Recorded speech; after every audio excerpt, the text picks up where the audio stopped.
السلام عليكم ورحمة الله وبركاته. عاملين ايه؟ يا رب تكونوا بخير وصحة وسعادة. يا ترى من هو أسعد إنسان بشفاعة النبي محمد صلى الله عليه وسلم يوم الديان؟ تعالوا نعرف المعلومة دي في دقيقة واحدة إن شاء الله. سيدنا أبو هريرة بيسأل النبي صلى الله عليه وسلم بيقول له: يا رسول الله، من أسعد الناس بشفاعتك يوم القيامة؟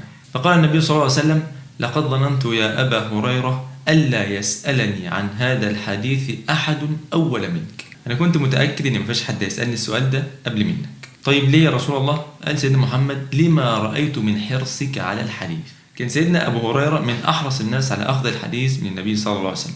فقال النبي صلى الله عليه وسلم: أسعد الناس بشفاعتي يوم القيامة مين بقى؟ وعمل إيه؟ هو قال كلمة واحدة بس: من قال لا إله إلا الله خالصا من قلبه أو نفسه.